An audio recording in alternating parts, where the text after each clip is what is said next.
কাপড় প্রতিদিন আনলে ব্যবসা করলে হইতে লাখ লাখ টাকা লাভ করিয়া লাইলো। এত সহজ না, আহামরি লাভ নাই, কঠিন আছে বুঝছেন। প্রত্যেকটা কাপড়ের পিছনে গাড়ি ভাড়া আছে, নিজের পরিশ্রম আছে, অনেক কিছু আছে। তারপরও 20% লাভ করে কোনো মানুষ ব্যবসা করে কিনা আমি জানি না, আমি করি। তারপরও শুনতে হয় রং উঠে যায়, কেউ বলে রং গ্যারান্টি আছে, কেউ বলে কাপড় সুন্দর, কেউ বলে সুন্দর না। সব কিছু মিলেই ব্যবসা করতে হয়। তো আমি চলে আসলাম আমার রান্নায় বুঝছেন নি। ওই যে শাকগুলি উঠাইছিলাম দেখছেন, ওগুলা তেলে দিছি। তো আপনি যে কোনো কাজ নিজে করতেন যাবেন, ওটা আপনার কাছে কঠিন মনে হবে, কিন্তু মানুষে যখন করে মনে করেন যে এটা কত সহজ, কত লাভ সাইগিয়া। যখন নিজে করতেন যাবেন তখন বুঝবেন। হালালভাবে ব্যবসা করলে কেউ 30%, কেউ 50%, কেউ 20% লাভ করে। তবে আমি এমন একজন ব্যক্তি যে 20% লাভ করে প্রোডাক্ট কিনি। তো অনেকে আবার বলে, আপু এই জামাটা আছে না বাজারে 500 টাকা, অথচ আমি বেশি 800 টাকা কেন জানেন? ওটার সেকেন্ড হাল আছে। তো যারা হচ্ছে অনেকগুলো কাপড় ছাপাই আনে, 30টা 50টা করে ড্রেস দোকানিরা ছাপাই আনে, হেরা হয়েছে কি 500 টাকার টি আনে। তো এই পাবলিকরে বোঝানো যায় না। মাল আর কোনো সময় দেখা গেছে যে রং উঠে যায়। এবার উঠে কেন জানেন? ওই যে মালগুলা যদি অনেক দিন আপনার কাছে মজুদ থাকে, ওইটার রং কষের গ্যারান্টি একটু কমে যায়।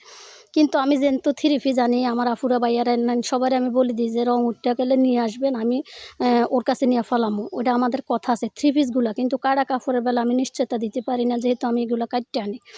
তো আমি মিষ্টি কুমড়াটা যে রেডি করছি আপনারা দেখছেন, তো এটাই রান্না করতে আসি। যে যেহেতু শুক্রবার আজকে অনেক কাজ আমার, অর্ধেকটা ভিডিও হলো কালকের আর বাকিটা হলো আজকের।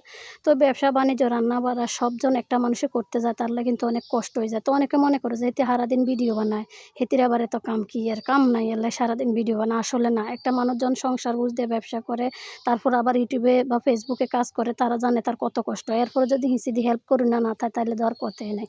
তাই চলিয়েছি। আজ আবার সকালে নাস্তা বানাইতাম, শুক্রবার দিনে স্পেশাল কিছু তো বানান লাগে। আর আব্দুল্লাহ আইসে বাইত, তাগিদা করছি তালডারে লইছি, নারকেল লই সাইয়া যে কটা গুলগুলা বানাইতাম। আর হুতের এবার বেশি খাবাই তারি না, যেহেতু হাতে পিত্তি দেয়, মান্দার সাথে থাকে সারাদিন। আইতো হারে না, হুজুরও তেমন একটা ছুটি দেয় না। তো এক রাইতের লাই আনছি, আজ যাবা যাক গেব। তো যে গেছি কিতা খাবো কম, গুলগুলা খাইতো গুলগুলার রেডি করিয়া লাইলাম তাল টাল লই। তো আইকে সকালে এডি বানাই আর মুরগি টুরগি রান্ধি। তো যেহেতু শুক্রবার বাড়তি কাম তো থাকবো, এটা স্বাভাবিক বেরিয়ে তেলাই। তো আজ হয়েছে কিতা জানেননি, নাস্তা টাস্তা খাই, এরপরে আর খামারের কয়টা মুরগি আছে রাতা মোরগ আর কি। তো এডি জরাইন, তাই এবার মাংনা জরাই না বুঝছেন, এডি ভাইয়ার কাছে বেচছি। মাঝে মধ্যে 2-4টা জরাই, ঠিক আছে, কিন্তু এটা তো আর একটা আর্নিংয়ের জায়গা। তাই একে একে টপ টপ করে সব দি এর হরে সবডি বানাই নি গেম। এটি যদি হয় বুঝেন নি, আনের বেশি দেরি হয় না, তাহলে গুলগুলা বানাইতে খুব সহজ। দিয়ে শুধু কতন হরে উল্টে হালটা উঠে লাইলে সারে। তাই একটু সফটি করে বানাইছি, অনেকে শক্ত করে বানায়, শক্ত করি না। ডোটা ঠিক আটটার মতন করবেন, তাইলে ফিডাটা খাইতে একদম পারফেক্ট লাগবো। তো সকালে নাস্তা রেডি করি গেলেছি। তো এই যে হেতারারি দিয়ে দিতে আসি, আইও খাইয়া লাইলাম। এরপরে এবার চলিয়েছি মুরগিটি জড়াইছি, এনে 7টা রাতা মোরগ আর ডেগি মোরগ ডিয়াই রাই দিছি বুঝিনি, ডিয়াই বেচতাম মনে। তারপরে কিছু করতাম না, ডিয়া আর বড় হইব এবং ডিম ডুম দিব। তো মারে দিয়ে দিছি কুট্টো আর দিন দি কাম। তো মা হয়েছে কি এটি চুলি টুলি কদর রেডি করে দিব। এরপরে আই যাই গিয়ে আমার অন্য কাজে, রান্নার কাজে। তো আজকের ভিডিও কীরকম লাগছে সবাই কত জানাইবেন। আর সবসময় রকমারি আয়োজনের পাশে থাকবেন, রকমারি আয়োজন অনেরা পাশে থাকবো। ফেসবুক যে ভিডিওটাই আর সামনে দেয়, আমি কিন্তু পুরো ভিডিও দেখি এবং পাশে থাই, নতুনটার পাশে থাই। আল্লাহ হাফেজ।